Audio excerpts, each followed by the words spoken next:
This clip is sponsored by Med Travelers.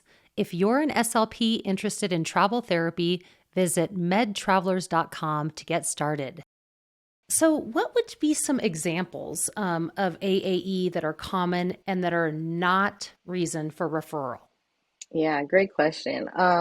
Like we said earlier, AAE is really complex. So it has to do with phonological differences, linguistic differences, but it's also like a very tonal language. Your voice sounds different a lot of times. There's a lot more body language. So those are things to consider as well. As far as like articulation, one thing that's really popular is R-lessness. So that's was really prominent in, like I said earlier, Martin Luther King, where he might say like brother instead of brother, or sisterhood instead of sisterhood, like things like that. Mm-hmm. Final consonant deletion is a big one, in so many different words too. A lot of times, like a really common one is not stating the final ing in like Mm-hmm. running. So you might say like Mm-hmm. running, going, things like that. But it Mm-hmm. happens a lot in a lot of different words where that final consonant might not be there, because sometimes we just drift off at the end of that word.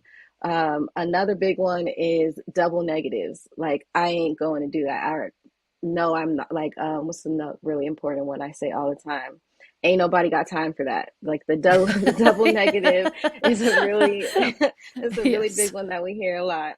Um, Another one, oh, I hear this in like hip hop all the time, is so a lot of times the K is substituted for T. So like in words like street, it might be like the skeet or things like that. Mm-hmm. Um, what else is there? Or so a lot of times that is also like consonant cluster reduction that happens in the beginning and the end of our words. D for TH, so you might not say that. You might say not say TH for that. You might say the D instead, like that.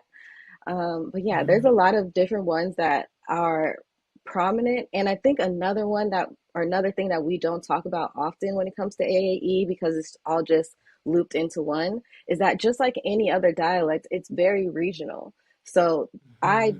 from Southern California, do not speak the same AAE as someone from New York or somebody from the South, which is where they say a lot of times that AAE originated. But again, that's debated. So there are a lot of differences, and it's just really important to understand who your population is, where they're from, what are some common um, characteristics of that specific dialect in that region that you should focus on or pay attention to.